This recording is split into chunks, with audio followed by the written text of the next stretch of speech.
The Mind Podcast.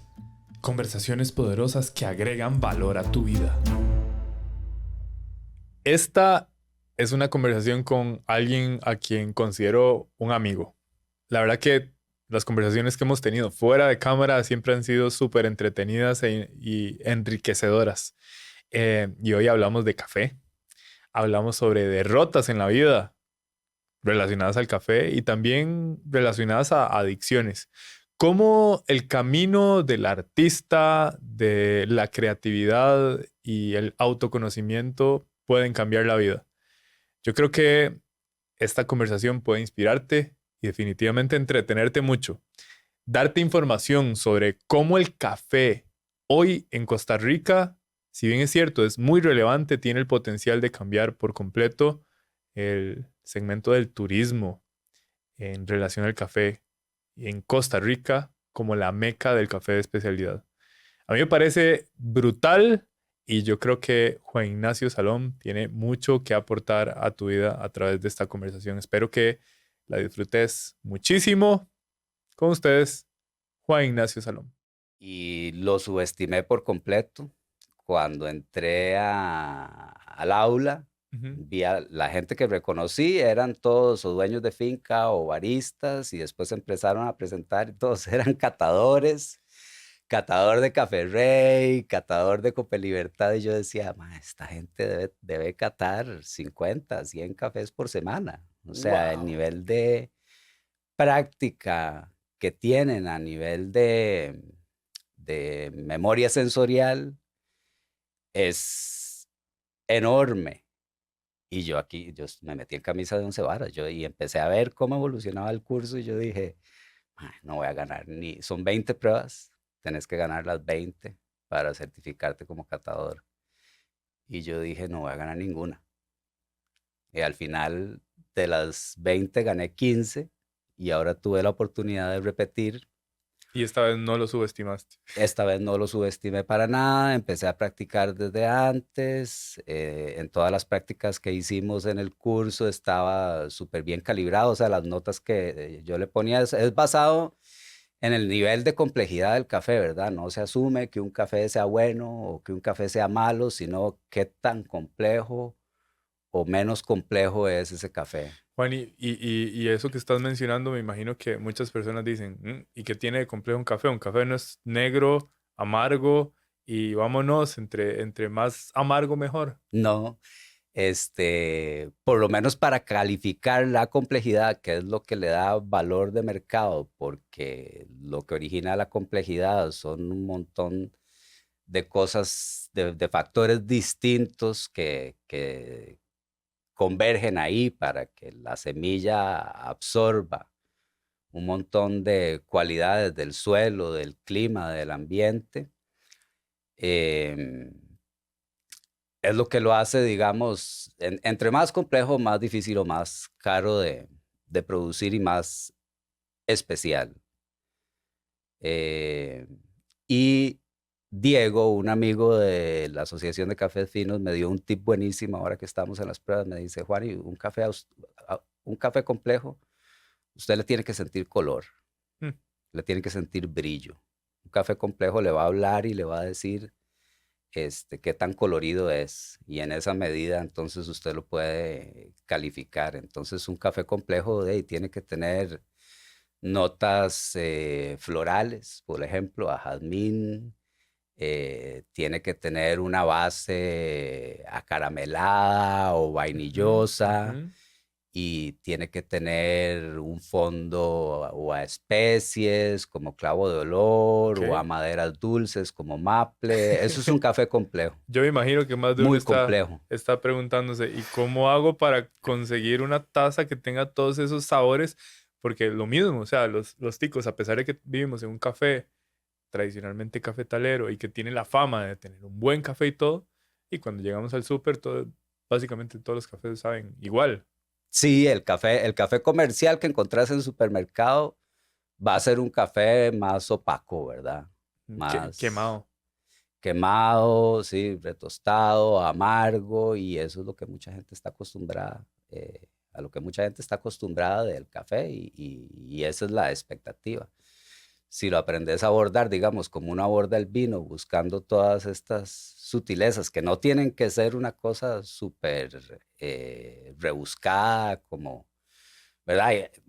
No es que no venga al caso. Hay catadores muy buenos que tienen una memoria sensorial que les permite percibir turrón de nougat, licor de saúco, etcétera. Uno cuando está empezando tiene que limitarse como a lo básico, no Sí, tiene no, que no ser sé, una no cosa complejizarlo demasiado, ni pero súper empezar a notar cosas. sofisticada, Ajá. Y es ¿verdad? como con el whisky, con el vino. No te puedo decir, Sí, ya, ya te voy a contar por ahora nos va qué. a contar, nos vas a contar por qué. Pero sí, básicamente una persona, está el famoso dicho de a mí esta copa de vino me sabe a vino.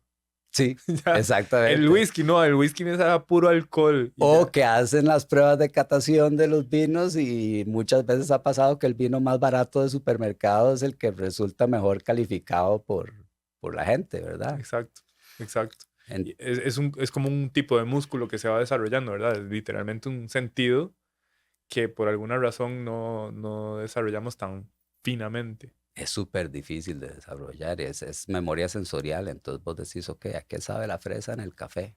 Ah, ok, esto es fresa.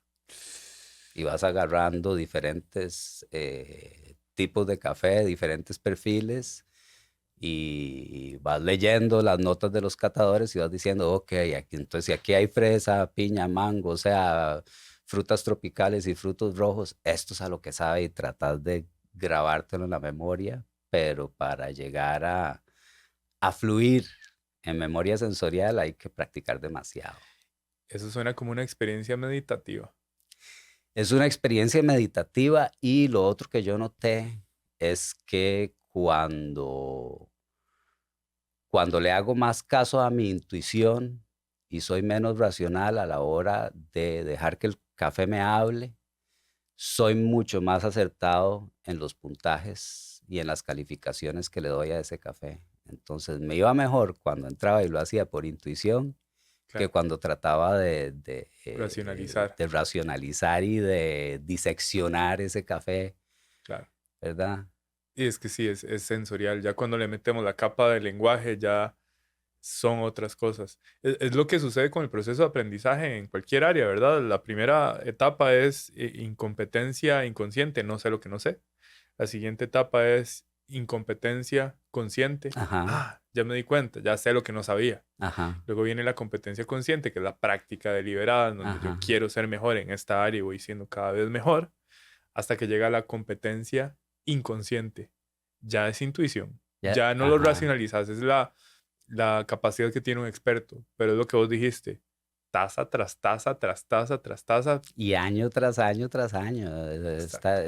compañeros y compañeras que tuve en ese curso que llevan años de Qatar y tampoco lo ganaron. Y yo creo que llevar el curso sí vale la pena porque sí te afina mucho los sentidos, sobre todo los sentidos olvidados, ¿verdad? Somos totalmente audiovisuales y entonces eso te afina, el Claro. Qatar te afina el gusto, el olfato y el tacto. Y es una maravilla, es expandir la experiencia humana, Expandir la que, experiencia que humana. definitivamente trae beneficios para otras áreas en la vida. Muchas veces la gente come el plato, se lo manda todo en cuestión de minutos, me atrevo a decir que en menos de 5 minutos y después no pasó nada. Solo llenaste la panza. Y puede ser que la hayas llenado más de la cuenta por no poner atención.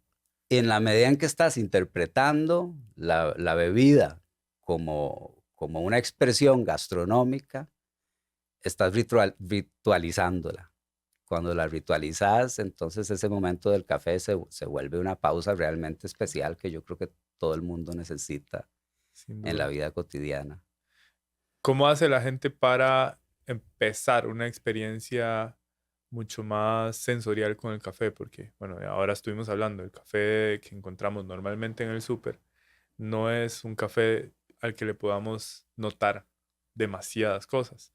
Eh, pero dijiste una palabra clave y es, no es un café de especialidad, no es un café especial. ¿Qué es la diferencia? Sí, en el café comercial todas esas cualidades van a estar escondidas detrás del sobretueste y de sabores como a maní, ¿verdad? Chocolatosos, pero amargos. Chocolate amargo, herbales, esos son los cafés comerciales. ¿Dónde se consiguen los cafés que no son comerciales y cuál es la diferencia?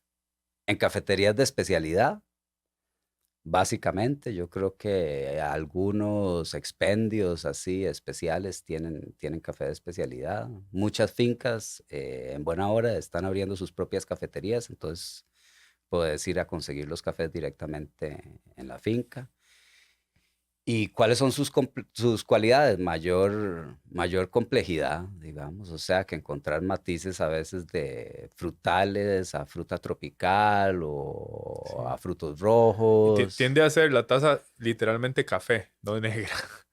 Uno ve la taza de café especialidad es café. Es de aguachacha, Más dirían. de uno diría guachacha, ¿verdad? Aguachacha, dirían.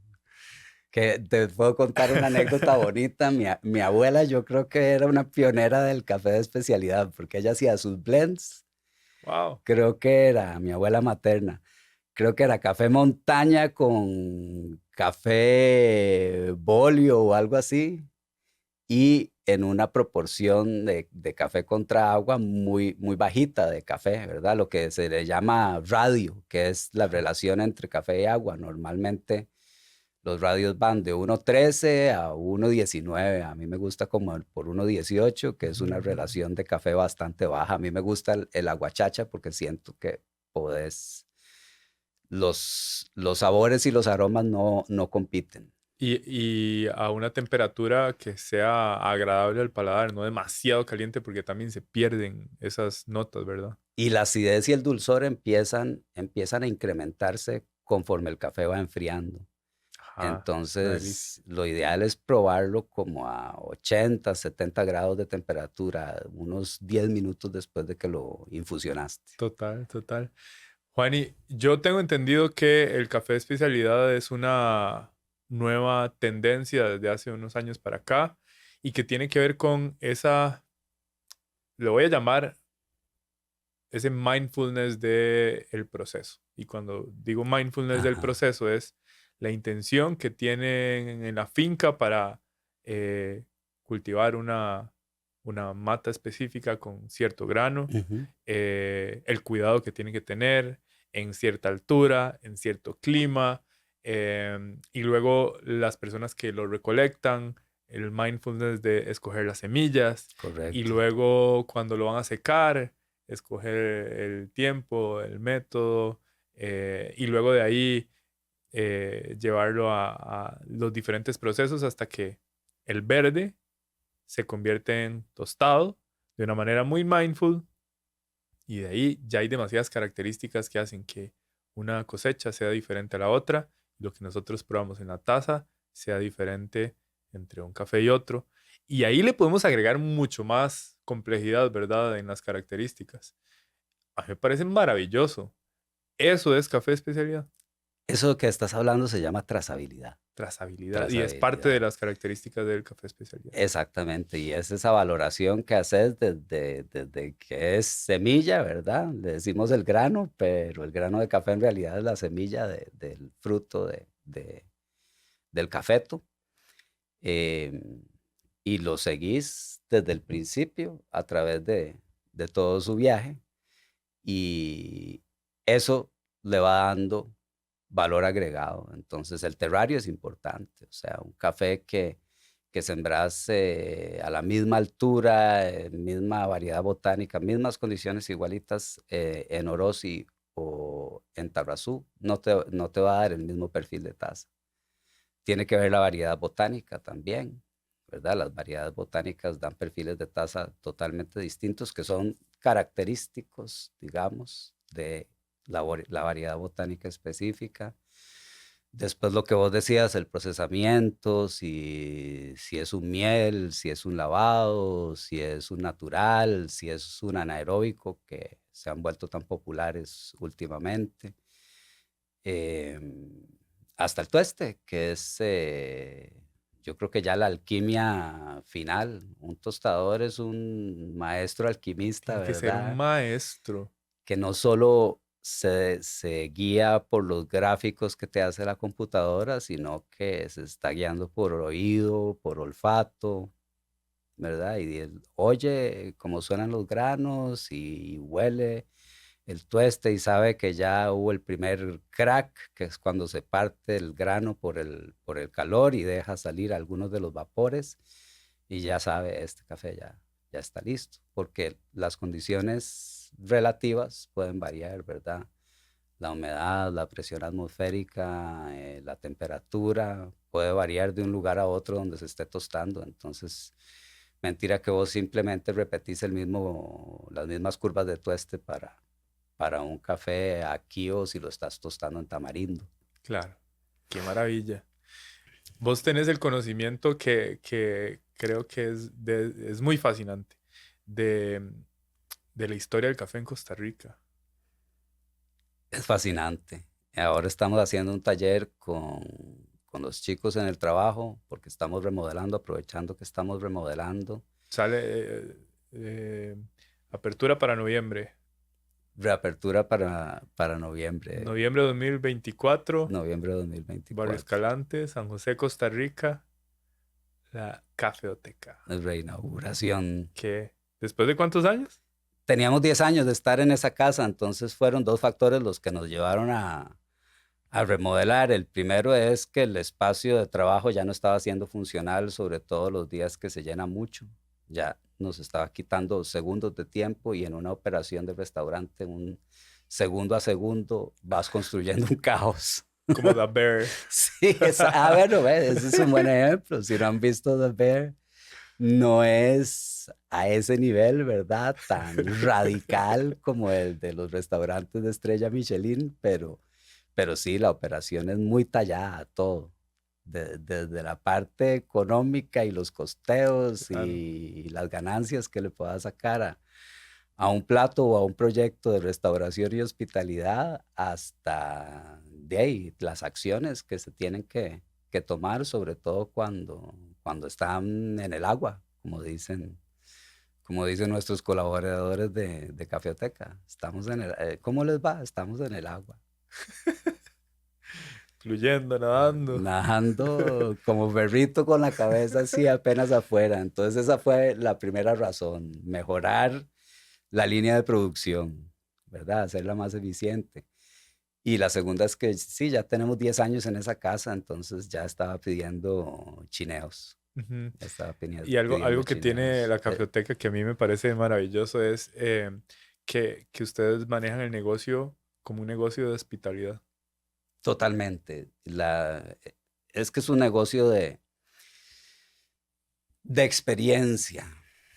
Em, el origen de la idea de cafeoteca es porque Camille, mi esposa y yo teníamos, ella por su lado, un restaurante, ella es chef y ha tenido restaurantes toda la vida desde que tenía 23 años y tuvo uno de los restaurantes de alta cocina, digamos, más reconocidos aquí en San José. De verdad empezó muy joven y lleva toda la vida en ¿Cómo se esto. llamaba el restaurante?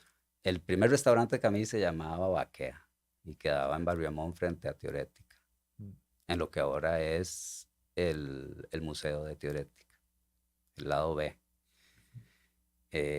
Mi suegra era Virginia Pérez Ratón, entonces pues Camille instaló su restaurante enfrente del proyecto de su mamá, Mm. en una casa que era de la familia, creo. Y después de eso abrió otro restaurante que se llamaba Calú. Primero lo abrió en Santana, después se trasladó a Barrio Amón, donde mi suegra Virginia y yo habíamos empezado un proyecto que se llamaba Kiosco, que era para poder comercializar y darle más proyección al arte costarricense y centroamericano. Y Wow. trabajar con Virginia, aunque fueron pocos años, porque ella luego enfermó y nos dejó, sí fue para mí un aprendizaje alucinante. Ella era muy meticulosa, muy rigurosa, ¿verdad? Perfeccionista, pero al mismo tiempo te daba demasiada libertad creativa, te sabía leer muy bien tenía una habilidad para ser anfitriona. Yo creo que ese es tal vez, además de su intelecto, que era brillante, y su sensibilidad para el arte, una de las cualidades que la hizo más especial como, como curadora fue su habilidad para conectar, para enlazar, para ir y tocarle la puerta al comisario de la Bienal de Venecia y decirle, vea el trabajo de este artista, y Wow. llevar a ese artista a la Bienal y que se ganara el premio de artista joven en el 2001. Y todo lo que ella organizaba en Teorética, como tenía ese espíritu tan jovial y tan festivo y tantas habilidades sociales, eran un éxito porque ella era una gran anfitriona. Y eso ya lo pude terminar de corroborar cuando me hice novio de su hija, y desde el primer momento me trató como parte de la familia, ¿verdad? Ella era la que me Sí. decía, vení, sentate acá. Cuando estábamos en reuniones familiares con gente que ya estaba empezando a conocer, se preocupaba porque estuviera lo más cómodo posible.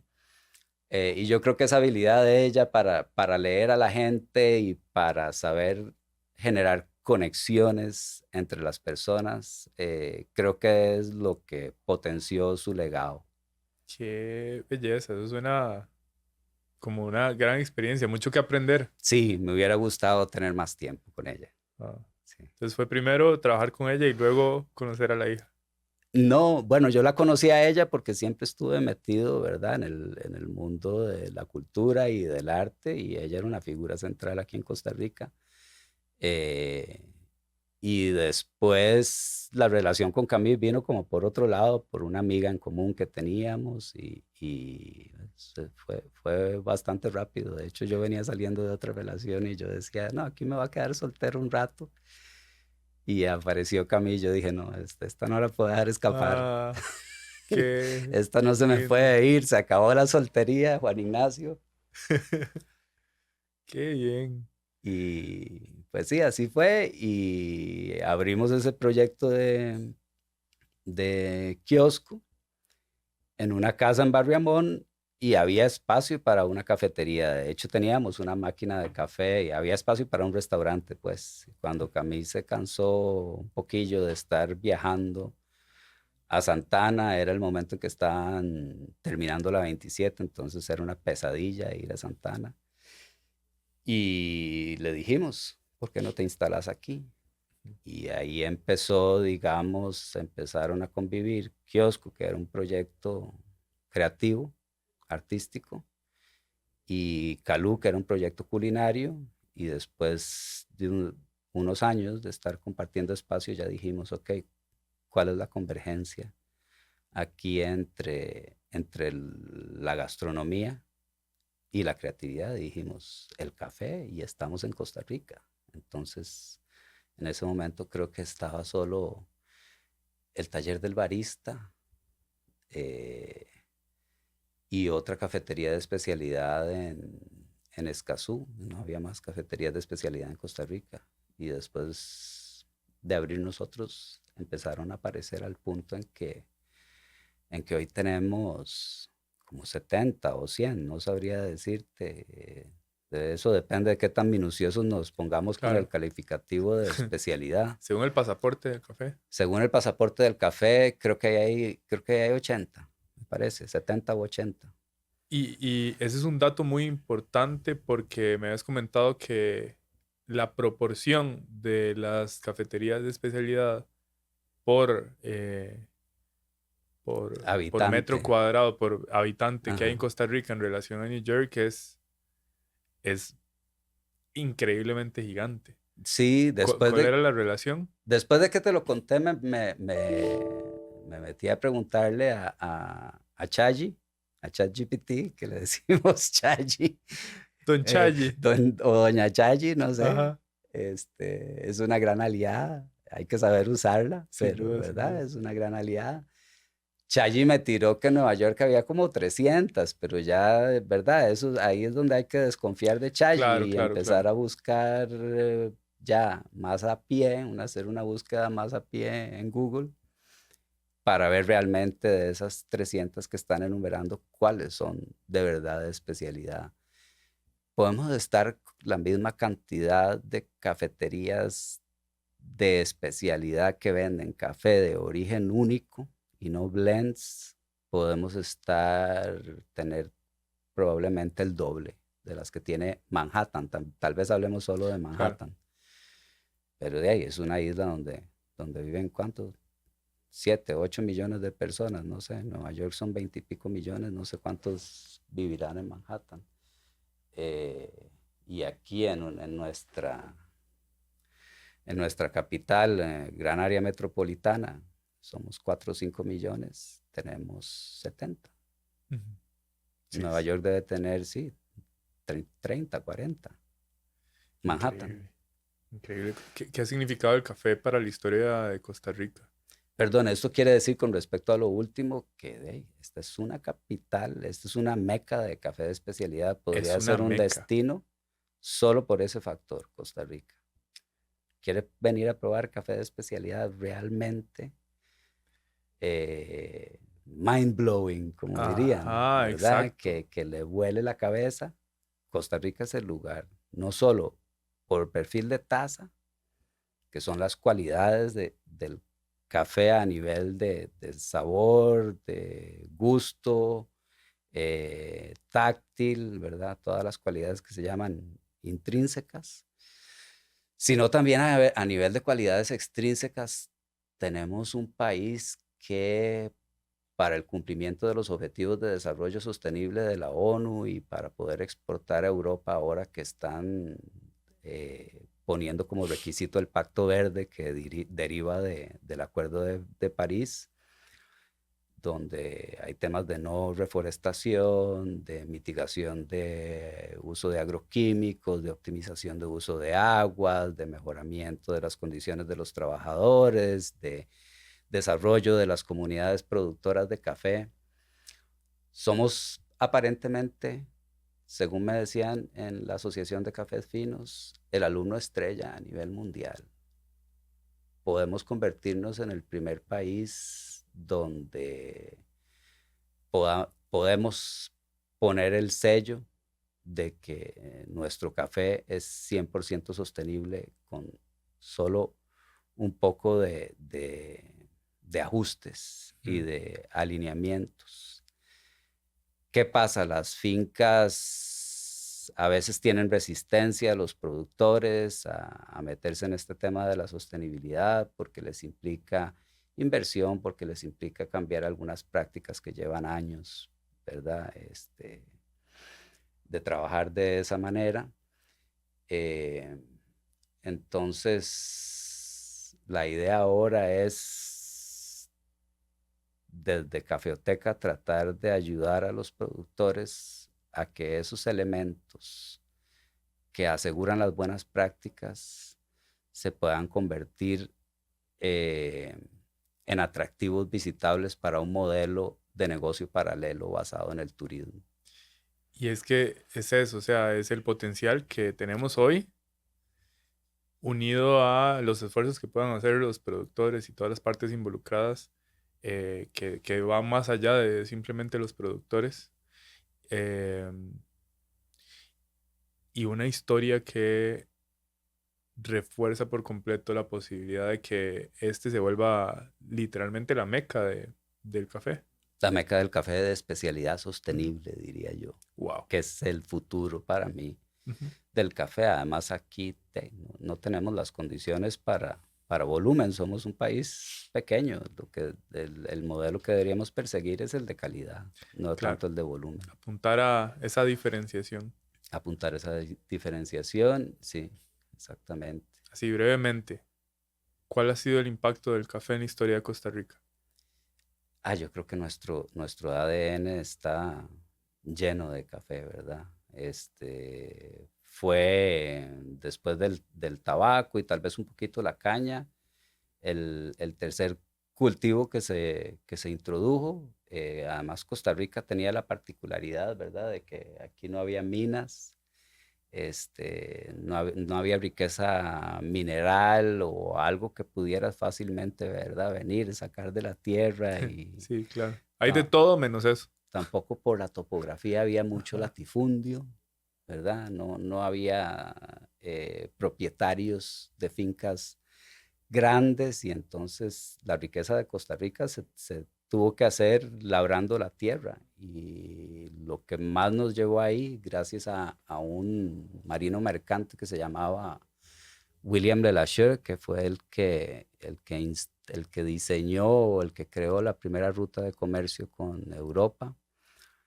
Costa Rica empezó a codearse con los países desarrollados, a tener esa transpolinización, ¿verdad? Con Inglaterra, con Alemania, con Francia, donde de aquí se iba café, pero de allá regresaban edificios de metal, por ejemplo, en barcos, todo el retail para las tiendas que empezaron a abrir en la Avenida Central y, y todo eso fue producto, digamos, también de la bonanza económica que trajo el café. La bonanza económica que trajo el café también por haber empezado 30 años antes que el resto de las repúblicas centroamericanas nos permitió inclusive tener más poderío económico o más afluencia económica para poder resistir a los filibusteros en la campaña del 56, 57, em, para poder construir una capital la que le llamaban la tacita de té o el pequeño París, porque aparentemente era una ciudad preciosa. Sigue siendo, creo Sigue yo, siendo. sigue siendo. San José, yo digo que no es fea, está fea, Ujú. pero no es Está fea. descuidado, tal vez. Si logras ver detrás de las rejas y el alambre navaja, te encontrás expresiones arquitectónicas y, ¿verdad?, de valor cultural muy importantes. Además, el diseño de la ciudad es súper compacta, está súper bien conectada. Eso fue una cosa, digamos, la bonanza económica que le trajo el comercio del café a Costa Rica, de verdad le procuró ese lugar especial que tiene en el resto de Latinoamérica. Se le dieron parcelas de tierra a la gente que quería cultivar café y eso generó la clase media más grande de América Latina hacia finales del siglo XIX. Em, y muchos de nuestros próceres, de nuestros jefes de Estado eran cafetaleros y al mismo tiempo eran masones. Creo que de nuestros jefes de Estado contamos como con 18 que eran masones, algunos grado 33, que es, o sea, lo más alto que puedes aspirar en la masonería. Wow. Entonces, si estaba ese mindset, no me gusta decir palabras en inglés, si estaba eh, esa visión, Ujú. digamos, de la transmisión del conocimiento, de la geometría, un montón de temas que nunca he estado en una logia masónica ni nada, pero que sé que vienen de ahí y esos eran al mismo tiempo los varones de la oligarquía, coffee barons se le dice en inglés, entonces no varones porque fueran Claro, claro. muy, muy alfa, sino ese es el término que se utiliza. Eh, y eran masones, la mayoría. Qué interesante. Wow. Hay demasiada historia que puede hacer muy mística la experiencia del turismo en el café en Costa Rica. Y es algo que has venido, eh, no sé, como de alguna manera cultivando también en tu experiencia hasta, bueno, tener la cafeteca, luego de haber confluido ideas y la estrategia de negocio con tu suegra, con tu actual esposa, desde hace rato. pero de alguna manera también me doy cuenta cómo tenés una mentalidad súper creativa, eh, y el arte ha estado con vos durante mucho tiempo. ¿Cómo fue eso? O sea, a nivel personal, ¿qué ha pasado en tu vida que has llegado a este punto de ver arte en todas partes? Eh, te- Hablando de influencias, digamos, te puedo decir que tuve una gran influencia en mi niñez, que fue mi abuelo materno, que era una persona extremadamente culta, extremadamente estudiada y muy sensible y, digamos, parte de un grupo que se llamaba el Círculo de Amigos del Arte, junto con muchos de los artistas, grandes maestros reconocidos de ahora, Manuel de la Cruz, Francisco Amiguetti, etcétera.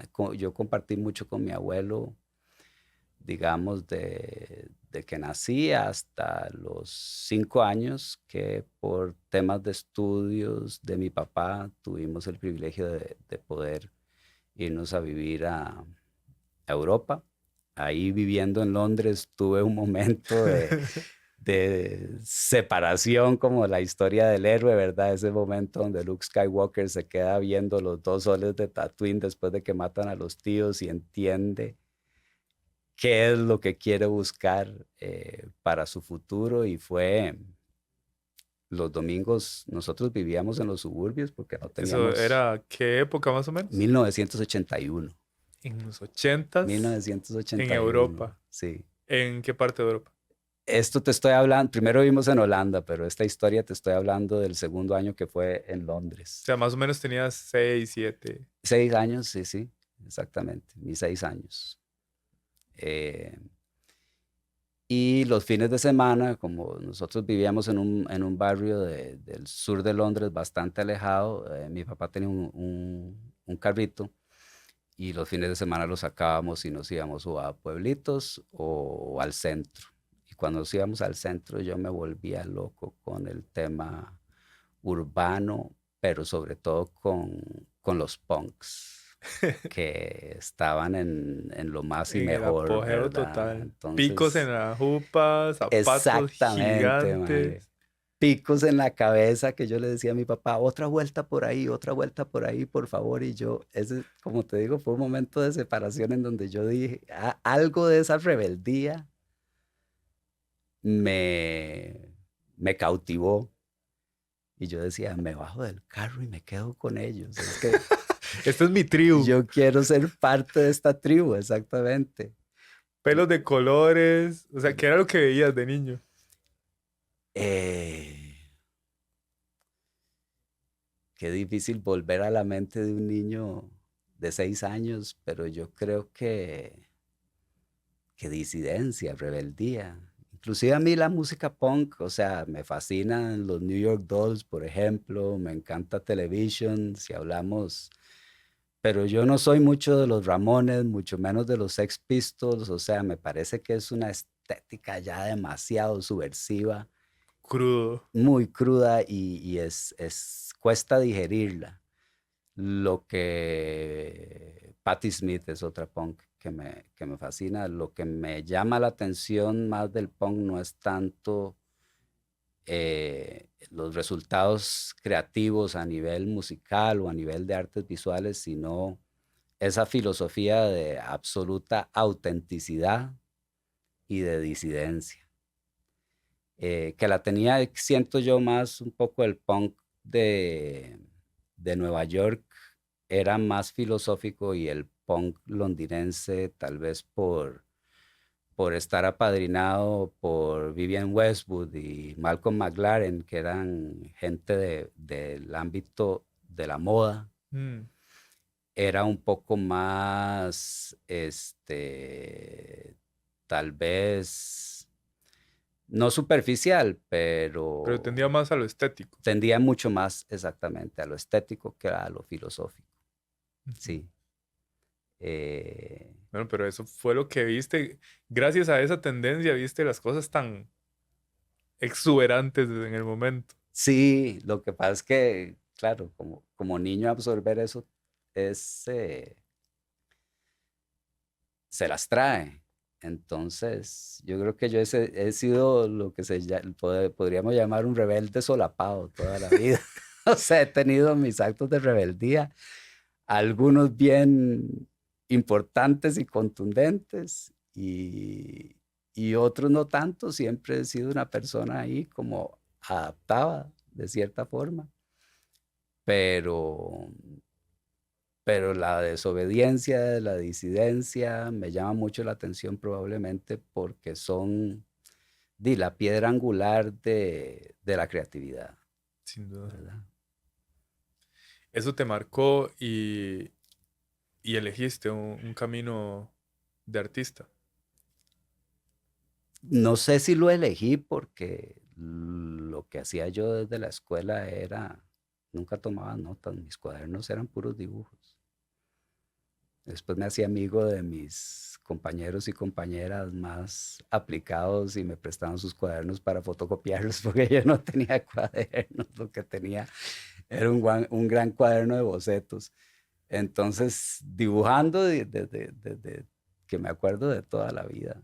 Yo creo que lo agradezco eso mucho tener y agradezco que mis hijos lo tengan también, ¿Así? ¿sí? Qué maravilla. Tener ese outlet, digamos, esa válvula de presión que uno puede abrir, sobre todo en estas épocas donde uno vive mucho en, en lo racional y en la observación, donde lo que socialmente se alaba o se premia tiene que ver con lo más tangible y lo más Claro. material, Con datos duros. con datos duros, con habilidades duras y Ajá. menos habilidades blandas. El tener esa capacidad de moverse en lo más abstracto, en lo menos consciente, yo creo que es un espacio de alivio para la misma condición humana. Yo creo que tenemos que crear por tres razones. Primero, porque lo tenemos inscrito en nuestro ADN, en nuestra naturaleza. O sea, sobrevivir y procrear es el chip que traemos básicamente cuando venimos a este mundo. Ese chip de lo más primitivo y bueno, la creación y la procreación están estrechamente relacionadas. Entonces, siempre la creación es un vehículo de alivio, yo creo. Ujú. Eh, Número dos, porque si ya estamos tan decantados hacia lo lógico, racional, eh, el cerebro creo que se tiene que balancear con lo intuitivo emocional y obviamente que el trabajo creativo se mueve mucho en el ámbito intuitivo emocional. Entonces, eso nos da la posibilidad de seguir generando catalizadores de transformación también, porque si no cambiamos, si no evolucionamos, si no nos transformamos, no sobrevivimos. Si nos quedamos en la observación y en lo racional, nos quedamos en el status quo. Para salir del Exacto. status quo necesitamos movernos o vivir o Experimentar. experimentar, exactamente experimentar en los ámbitos de la intuición y de lo senso emocional. Es tan necesario. O sea, no sé, de alguna manera a mí me fascina el futuro utópico del que se habla, en donde la inteligencia Y artificial esa es la va... tercera razón. Sí, No, no, pero, si es la tercera razón, entonces dale vos que me encantaría escucharlo de tu parte. pues ¿dónde no vamos a ser prescindibles?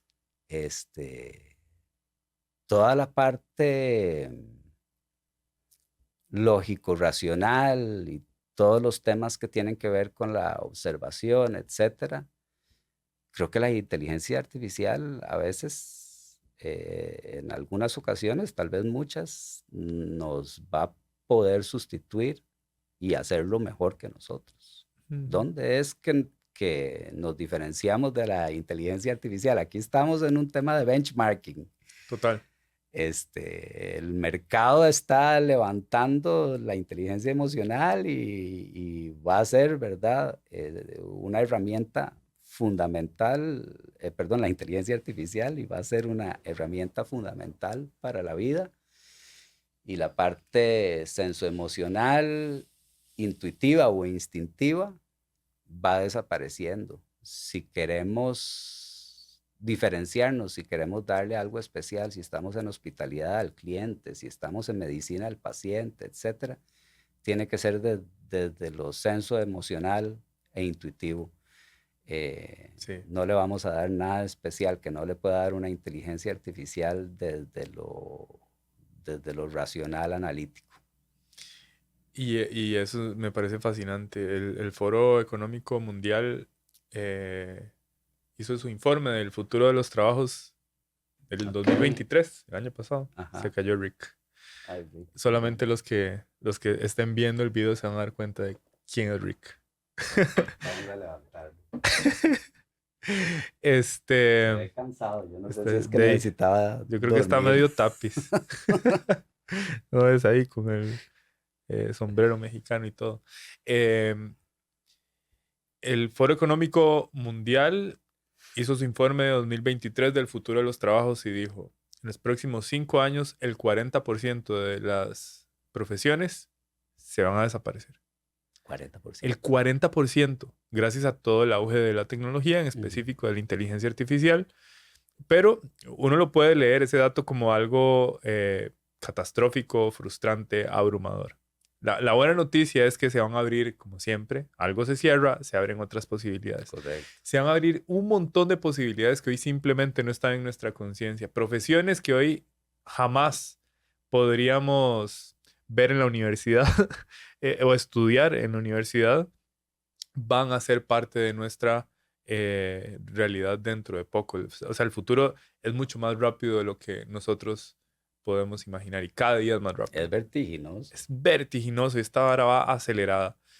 Eso lo que nos deja es, eh, no sé, a mí me da como ese entusiasmo, esa esperanza por el mundo de posibilidades que se va a abrir en donde nuestro espíritu creativo va a ser llamado y nuestra capacidad para conectar con otros, nuestras habilidades de comunicación, nuestras habilidades emocionales son las que nos van a dar la ventaja, tanto a nivel profesional como para poder pasarla bien en el día a día en medio de tanta tecnología.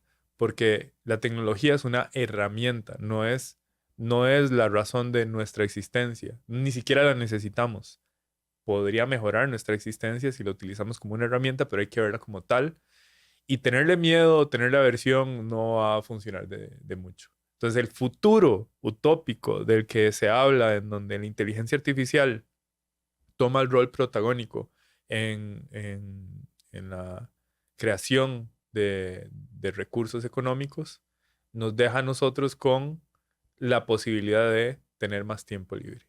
Y teniendo más tiempo libre, ¿qué vamos a hacer? ¿Qué hacen los humanos con tiempo libre? Crear. Cuando estamos aburridos, surgen ideas. Cuando tenemos tiempo libre, podemos conectar con otras personas. No sé, tener más tiempo para hobbies. Al final de cuentas es eso, más experimentación en vez de tanta razón. Y eso me parece hermoso, fascinante. Sí, por un lado sí, por otro lado a mí me da un poco de miedo, ¿Sí? ¿En ¿sabes? qué sentido? ¿Qué pensar? O sea, ¿cómo te imaginas vos que la mayoría de la humanidad va a asimilar ese regalo del tiempo libre, man? Va a ser duro. O sea, no tengo dudas de que va a ser duro, porque eso va a demandar que las personas conecten con su ser interior. Porque Correcto. todo hoy lleva a los humanos a hacer para tener Sí, y estar prestando atención afuera para saber cuál es el benchmark de a lo que yo debo apuntar. ¿Qué se supone que es a lo que yo debo aspirar como ser productivo? Y entonces vemos en redes sociales cosas materiales, la ropa de moda, los nuevos carros, las vacaciones en tal lado para tomarnos el selfie y rajar en redes sociales, etcétera, y todo eso está afuera. Pero cuando no haya nada que hacer, cuando haya tiempo para estar a solas, va a ser muy abrumador para más de uno, más de uno. Sí, es que nos movemos muchísimo, como bien lo estás diciendo, como en los rangos de lo tangible, y de lo consciente y de lo material. Eh, y siento que a nivel, digamos, de balance emocional, cuando careces de la parte emotiva, eh, puedes entrar en estados de neurosis muy fácilmente, ¿verdad?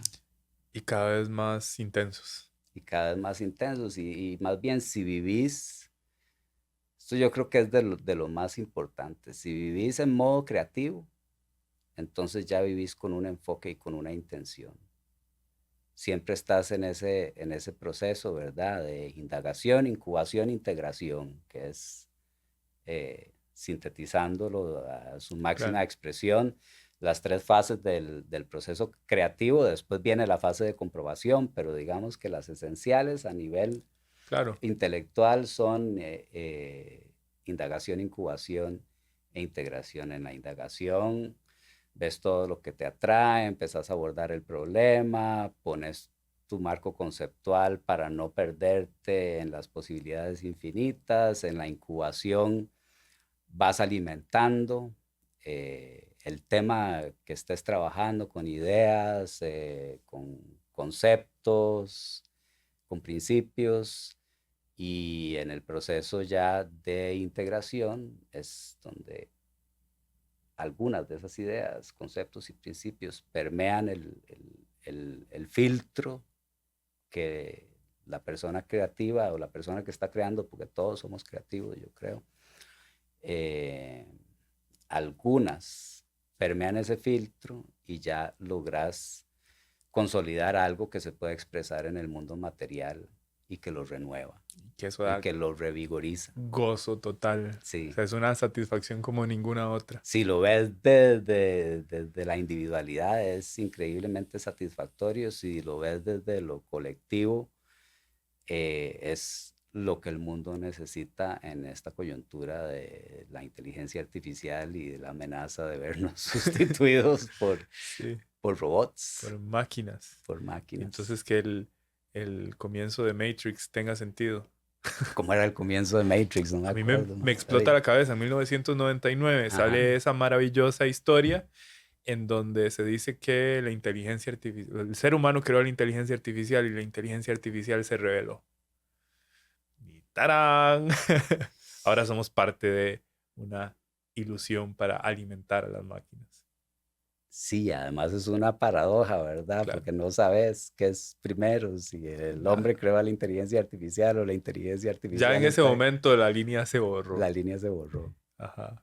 Es maravilloso.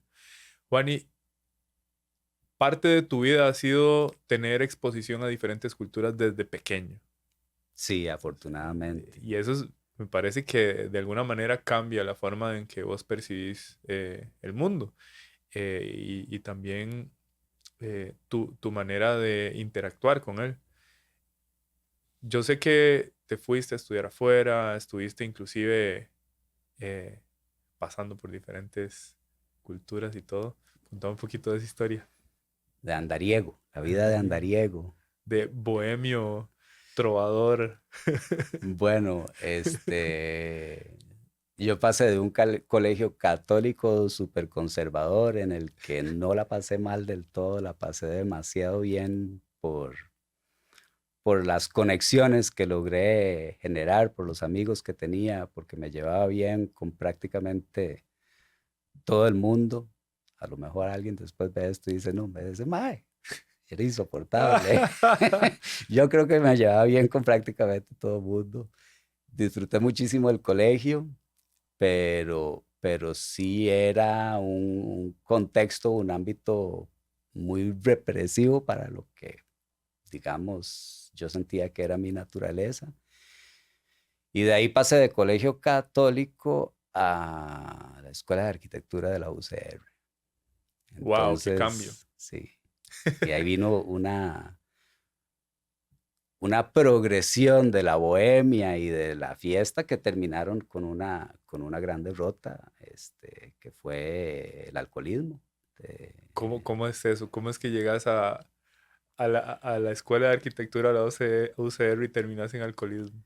Imagínate, viniendo de un ambiente tan represivo como un colegio católico, de cuyo nombre no quiero acordarme, no, como te digo, la pasé muy bien, no voy a decir cuál fue.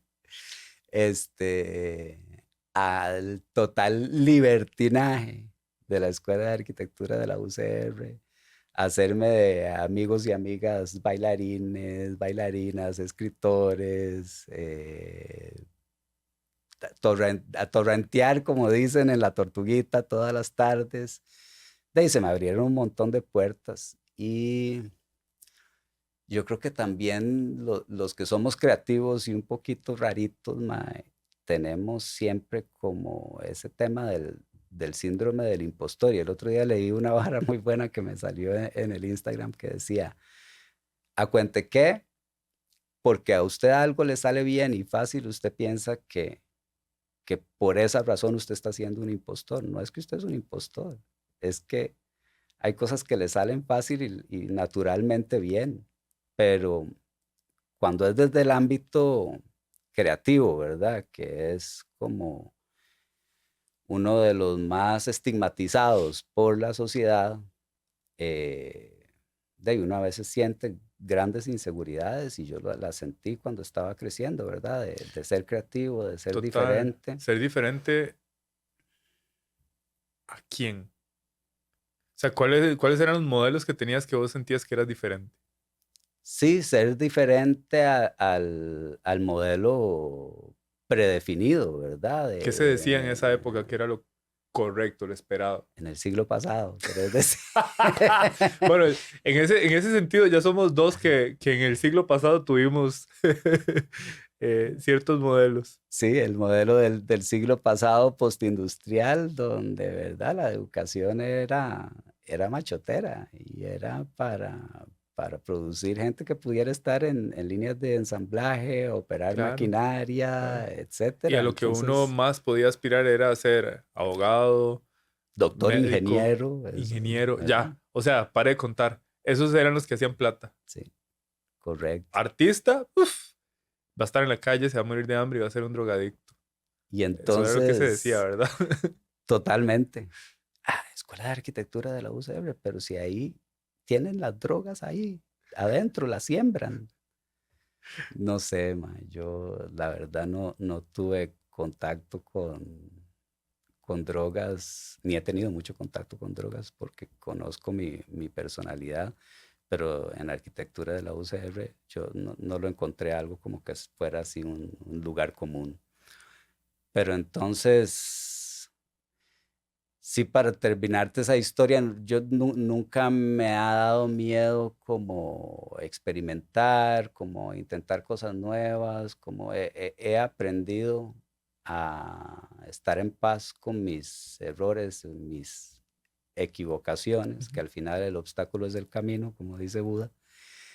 Em, y entonces entré a Bellas Artes, después dudé, me pasé a medicina, después me di cuenta que medicina no era para mí y de ahí fue donde terminé en arquitectura, pero sí con muchas dudas. Yo vengo de una familia más bien como muy académica, muy científica y yo estaba en un espacio emocional totalmente y profesional totalmente distinto. Entonces, siempre tuve el apoyo de mi familia, pero en la crianza, digamos, de ahí sí, uno va recibiendo mensajes que va asimilando y que le van predefiniendo algunas cosas y que le van generando conflicto. Y yo creo que tenía conflictos, sí, de inseguridades que el alcohol me ayudaba Mm. a mitigar. Y entonces empezó como siendo algo, una expresión de libertad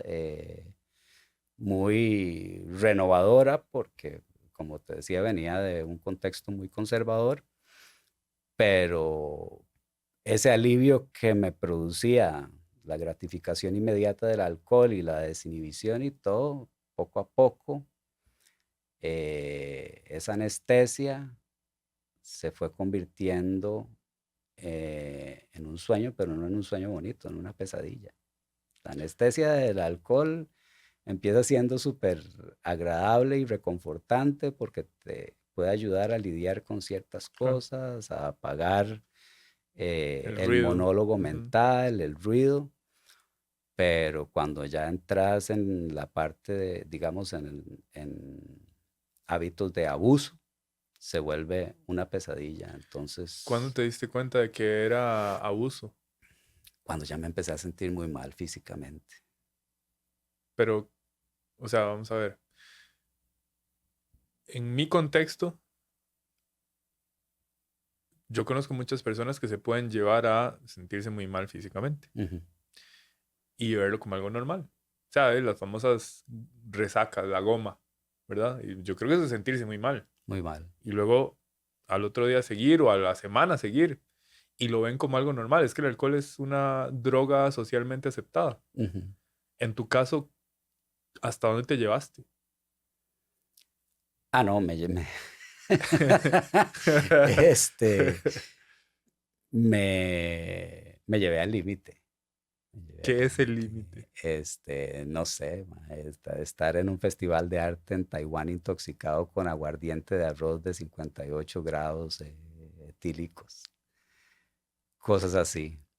De verdad tomar todos los días, todo el tiempo, Pasar alcoholizado. pasar alcoholizado. Terminaste en la calle, No, no terminé en la indigencia.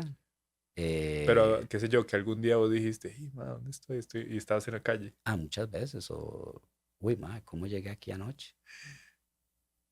Manejé de tal lugar a tal lugar. No tengo recuento de eso.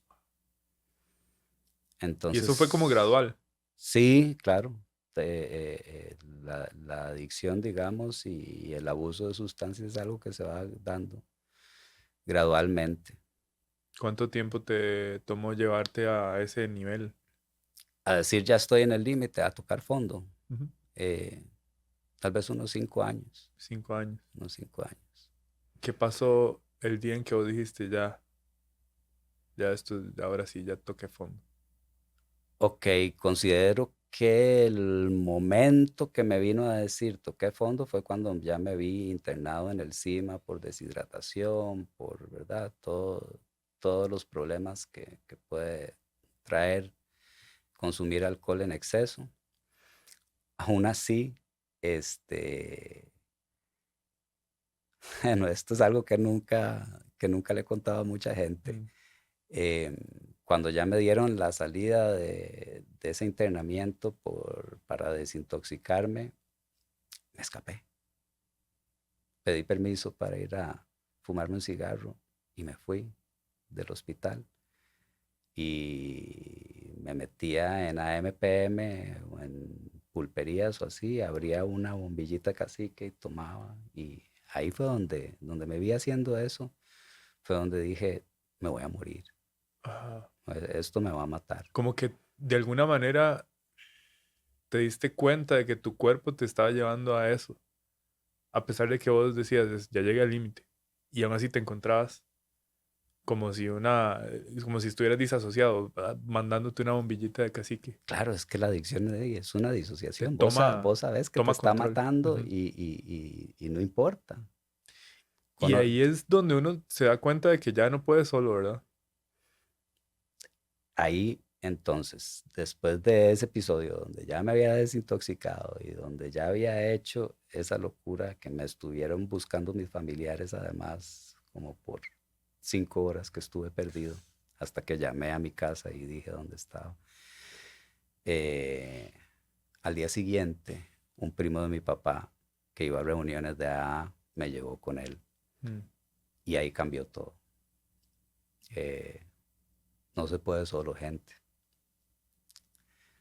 U- Yo creo que una adicción no la puede uno superar si no hay un programa Ujú, que te enfoque y que te lleve la atención a buscar lo que esa adicción te daba en otros lugares. Y eso es lo importante, digamos, de vivir en modo creativo, que ujú. vivís enfocado y que vivís atento y que vivís con un objetivo específico y tu mente está entretenida y no está en la neurosis del monólogo. Ujú. Otra cosa que creo es que el alcoholismo es un síntoma de algo más que una enfermedad, ¿verdad? Lo más común es encontrarlo en gente que es muy sensible y que tiene, digamos, que esa propensión a pensar en exceso. No estoy diciendo que sea muy inteligente, no es lo mismo ser inteligente que pensar en exceso, Sí, como una vez hablamos definitivamente. en habladas filosóficas, eso no es pensar, eso es rumiar. Eso, exacto, Pensar es es bromear. reflexionar, lograr la separación de, mira, esto es lo que está llegando a mi mente y poder observarlo, simplemente separarme de ese ruido interno, porque ese ruido interno es natural, en mayor o menor medida en diferentes personas, en algunas más que otras. Pero sí, eso no es pensar, es rumiar. Rumiar. Y hablando de poder observarlo, ahora que decís y hablas de Alan y de habladas filosóficas, de yo antes de conocerte era, ¿verdad? Fan número uno de habladas filosóficas y esperaba que llegara, creo que eran los jueves, ¿verdad? Que Sí, salían estrenamos los episodios jueves. para poder escucharlos y me siento muy contento de que eso me haya llevado a conocerte a vos y de estar aquí ahora, porque cuando te escuchaba con Alan yo decía, qué chiva, mae, me encanta eh, esta plataforma y ojalá un día pueda yo estar ahí conversando con ellos. Qué honor. Sí, Sí, sí. para mí. Entonces vos te has dado cuenta de que hay personas que son más sensibles y que tienen ese ruido más encendido y que son más propensos a caer en adicciones. Correcto. Eh, Muchísimo del déficit atencional por hiperactividad lleva a la gente a querer, como te decía, anestesiar esa rumiación y después esa anestesia ya no es reconfortante, de verdad entras en un sueño etílico o de ahí, no sé, de cualquier otro tipo de sustancia que se va transformando de sueño a pesadilla, Ujú. Hasta que ya perdés el control. hasta que ya perdés el control absolutamente y decís, o sea, yo tenía 27 años y yo decía, voy a quedar en el club de los 27. Rockstar total. Rockstar total. Pues sí, voy a parar de tomar a los 27, pero por la misma razón por la que Jimi Hendrix, Janis Joplin y Jim Morrison pararon de tomar, que fue porque ya no podían tomar más porque estaban en Dead. el más allá. Sí. Afortunadamente, nada, me encontré un grupo maravilloso. eh, Se llamaba Una Luz en el Cerrito, con gente de una gran sabiduría, algunos sabiduría académica y profesional desarrollada de mucha lectura, otros mucha sabiduría empírica o lo que llaman De calle. street smart, exactamente, pero gente maravillosa que en el Cerrito eh, me dieron el mensaje y rapidito, me estaba sintiendo súper bien. O sea, lo que llaman la nube rosa, que es en lo que uno se monta cuando deja de consumir alcohol o alguna sustancia que Ujú. lo tenga controlado, eh, que es, digamos que esa primera etapa donde estás volando como encima de todo, estás sobrio otra vez, estás Claro. funcional, estás Sentir lo que es tener buena energía, lucidez. lucidez, salud, dinero, o sea, no montones de dinero, pero pasar de gastártelo todo en la fiesta a que de repente, mira, o sea, que hay algo y puedo hacer algo con esto, ¿qué podría hacer? Ahí pinté como si no hubiera mañana. Serio. Y hay Durante cuadros el de esos primer por ahí. año de abstencionismo pinté mucho. Sí, sí, sí, todavía quedan algunos Me por encantaría ahí. verlos. Eh, yo creo que no son la gran cosa, pero me ayudaron un Son montón. significativos. Para mí son significativos, sí. Sí, sí. Y después de esa nube rosa, ¿qué pasa? Y después de esa nube rosa ya me empiezo a centrar, encuentro una pareja que está muy conectada con lo terrenal y que es una máquina, ¿verdad? Para ejecutar y materializar las cosas y yo creo que ese es el complemento tan rico que le ha dado Camila a mi vida, que es como diría Fito Páez, es ese cable a tierra para mí. Mm, Y después vinieron los hijos y, ¿verdad? En negocios, desarrollo profesional, todo eso me ha mantenido. Ya voy para 23 años es sobriedad. de sobriedad, sí. Wow. Cumplo media teja de ayer en un mes y paré a los 27. Increíble. Llevo 23 años. Pues es increíble, me parece maravilloso. Juani, hemos pasado por diferentes partes de tus intereses, de tu vida, de tu historia. Ya nos contaste tus derrotas, empezamos con una de ellas. Sí, Ya tocamos la segunda. la segunda. Eh, yo admiro muchísimo tu capacidad de transmitir desde la vulnerabilidad eh, tu experiencia de vida y al mismo tiempo compartir con nosotros de forma muy inspiradora la importancia de conectar con las emociones, con nuestro espíritu creativo y cómo eso se traduce en balance en la vida. Em, Me pregunto si hay algo de lo que quisieras hablar que aún yo no te he preguntado.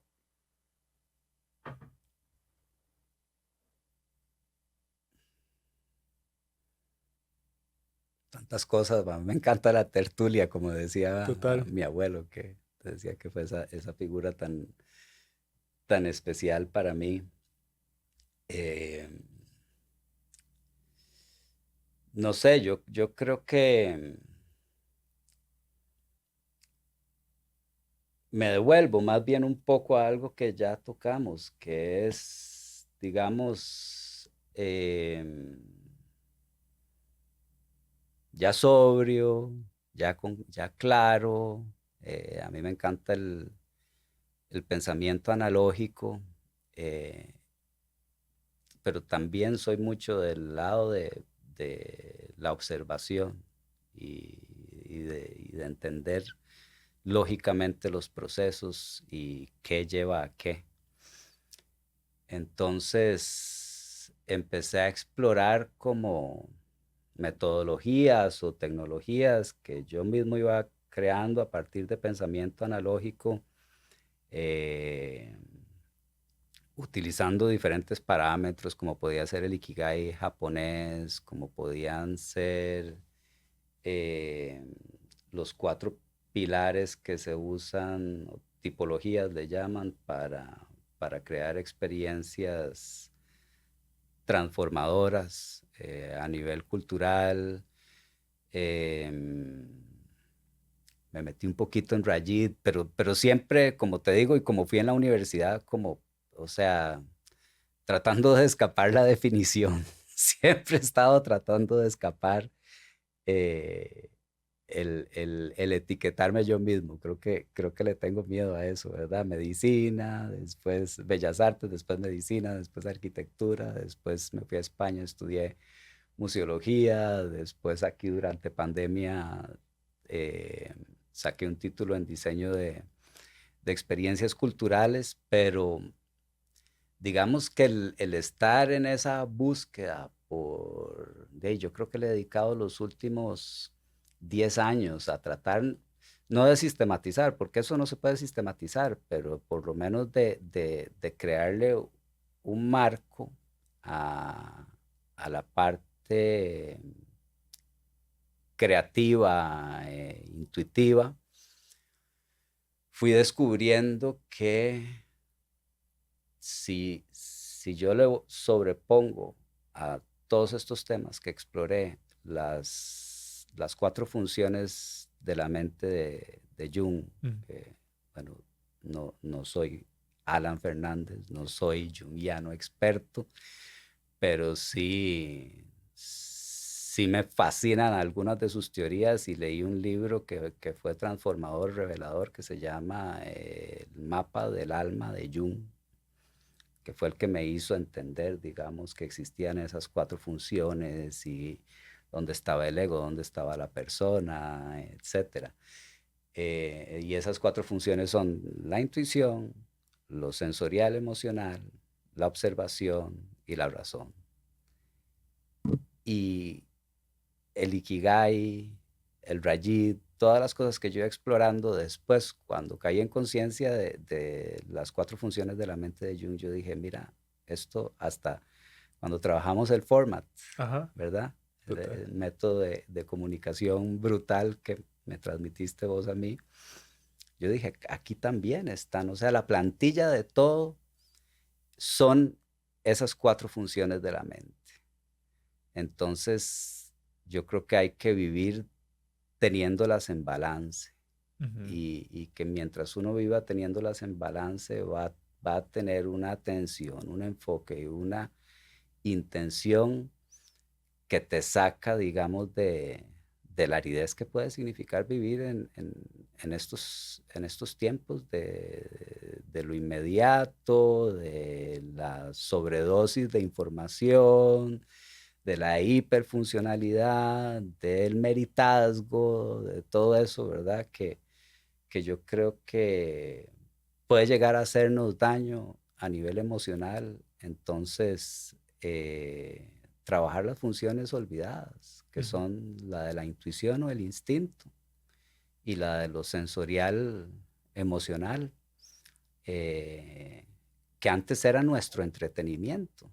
Nuestro entretenimiento era hey, tomar café y tratar de sentir ese café o reunirse alrededor de la hoguera y escuchar las historias de los ancianos de la tribu, eh, o realmente disfrutar de una comida. Todo eso lo estamos sustituyendo por entretenimiento más dopamínico relacionado a la gratificación inmediata y ahí siento que nos estamos perdiendo. Ese sí es un ámbito en el que yo creo que yo no soy antitecnología, pero en ese ámbito creo que la tecnología nos está haciendo mucho daño, sobre todo a la infancia y a la adolescencia. Es que son diseños de personas que tienen un conocimiento brutal sobre cómo funciona el cerebro y cómo captar la atención. Personas muy inteligentes, ingenieros, programadores, científicos que han puesto a las órdenes de el mercado su conocimiento para atrapar la atención. No somos tan fuertes como para llegar y decir, ah, no, yo puedo dominar el escroleo en Instagram o en TikTok o todo esto. No tenemos tanta fuerza de voluntad. No. Y ahí es donde viene la importancia de no satanizar, pero sí ser intencional. O sea, ¿para qué voy a usar esto? Y antes de los 25 años, esa pregunta puede ser la más difícil, porque el cerebro no se ha desarrollado lo suficiente como para ser conscientes del uso más racional de la tecnología.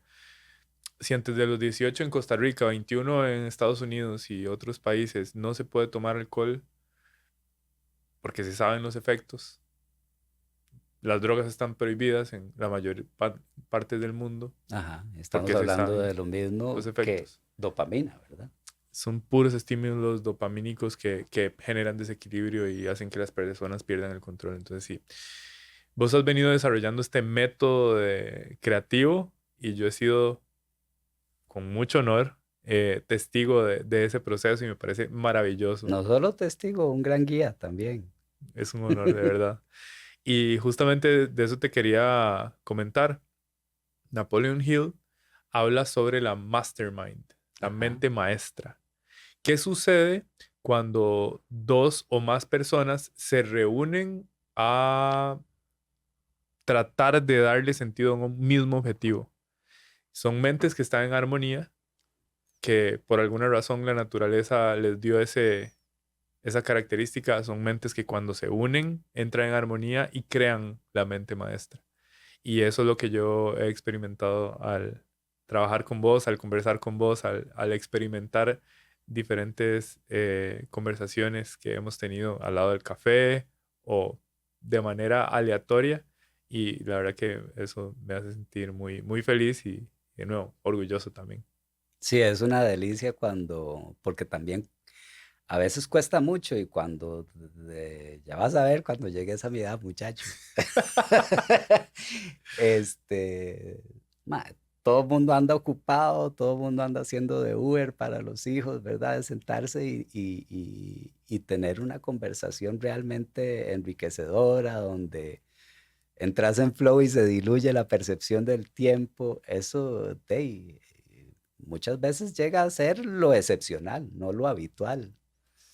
Eh, y después está también la multilateralidad, ¿verdad? Y la conexión que hay en esa multilateralidad, ver un tema desde diferentes perspectivas y poder hacer converger esas diferentes perspectivas.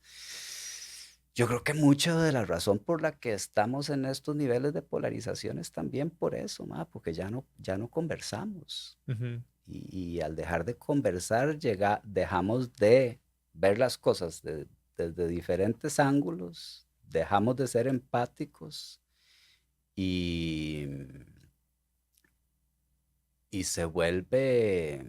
la realidad se vuelve bastante árida porque perdemos ese nivel de conexión que es tan instintivo y tan natural y tan necesario para la salud mental. Sin duda. Al final es un tema, yo creo, de salud mental que después se traduce en un tema de salud social, ¿verdad? Exacto, es que somos una especie social y dependemos de esas conexiones. En ese informe que mencioné ahora del Foro Económico Mundial, se habla de un futuro en donde profesiones como la psicología, el coaching, guías espirituales van a tener un auge cada vez más grande por lo mismo, porque va a haber tanto estímulo tecnológico que las personas van a querer volver a su centro, el cable a tierra. Eh, Hoy en día yo a veces vacilo diciendo que a mí me pagan por hacer preguntas. Claro, no son cualquier tipo de preguntas, sino es una conversación como ninguna otra. Pero yo noto esa necesidad de conexión, de ser Sí. escuchado, de que alguien te dé la oportunidad de fluir en tu mente, escucharte a vos mismo y ordenar tus ideas. Y ojalá eso que decís empiece a aflorar como desde la verdadera pasión y la autenticidad, porque también creo que hay como una cierta, ¿cuál podría ser la palabra? O sea, un oportunismo mercantil, Ujú. ¿verdad? De que la gente esté tan necesitada de esto y entonces aparecen fenómenos, por ejemplo, como el guruismo, Sí, ¿verdad? que bueno, desde los 60 ya ha venido apareciendo, pero sí va a haber un auge más grande de eso. Que está bien, o sea, podés tener una persona o varias personas de referentes, pero yo lo que he visto, digamos, no sé, una cultura sin menospreciar Ujú, y ujú. sin estigmatizar, pero la cultura californiana de ese guruismo y el Exacto. New Age y todo eso es, ahí, de nuevo, de no cuestionar, Y eso es grave. Yo tengo una misión en este mundo y mi misión solo es una. Yo una creo que, sola. yo creo que tenés un montón, pero bueno, tal vez La caben dentro de la única, misma ajá, sombrilla. única y desde la misma sombrilla se van desplegando varias, pero mi misión es ayudar a la mayor cantidad de personas a alcanzar su máximo potencial. Y he descubierto que a través de mi acompañamiento puedo hacer mucho y me encanta y me fascina. Yo siento que tengo ese llamado y tengo las habilidades y todo el interés. Yo todos los días como, sueño, sudo información que me permita acompañar cada vez mejor a las personas. Pero en este camino también me he dado cuenta de que yo solo no puedo cambiar el mundo. Y eso me ha llevado a desarrollar un modelo de comunicación para que, si bien es cierto, no todo el mundo va a ser coach, no todo el mundo va a ser mentor, gurú, espero que ninguno se pretenda ser gurú, eh, por lo menos tengan un kit de herramientas para poder tener conexiones significativas.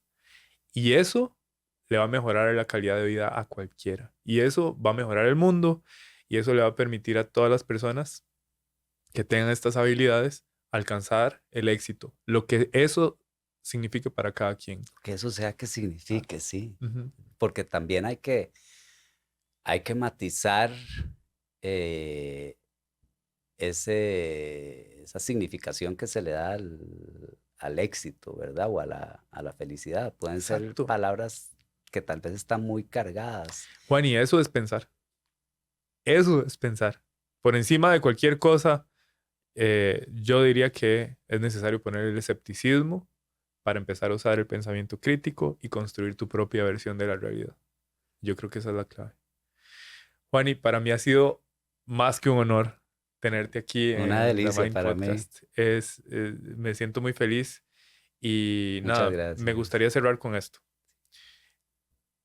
Si vos pudieras regalar 3 tips, 3, para que las personas empiecen a conectar con su espíritu creativo, ¿qué nos regalarías?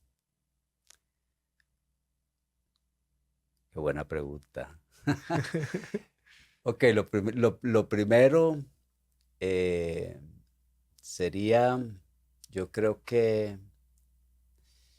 eso, no tenerle miedo ni recelo a vivir en modo creativo, a vivir con tu atención buscando lo intuitivo, el instinto, la exaltación de los sentidos y de las emociones.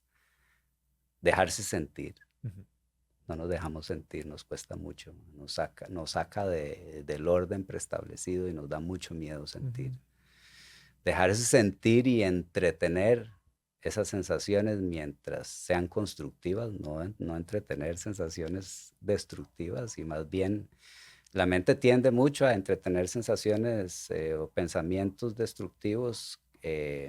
Cuando aparecen, tratemos de meter la intención. ujú, Metamos la intención de crear, de producir, de generar algo nuevo que no existe y que siempre tiene que ser para mejorar, como dice el Ikigai, ¿qué le vas a dar al mundo? ujú. ¿Verdad? O sea, ¿cuál es tu contribución? Em, esa sería la primera. La segunda tiene que ver con algo que dijiste ahora, que es, sí, ser disidente, man. Eh, ver todo con un grano de sal, cuestionar, eh, hacer mucha introspección para tener claros tus valores y saber desde dónde estás cuestionando y qué estás cuestionando y por qué lo estás cuestionando. Eh, no tenerle miedo a la rebeldía, que cuesta mucho porque también da miedo salirse del molde, da miedo ser diferente. Eh, yo creo que esa tal vez sería la segunda, ser disidente, ser Ujú. rebelde. La primera, vivir en modo creativo. Y, y la tercera me acaba de pasar y se me acaba de, Ya viene, ya viene, ya se me viene. acaba de ir. Este,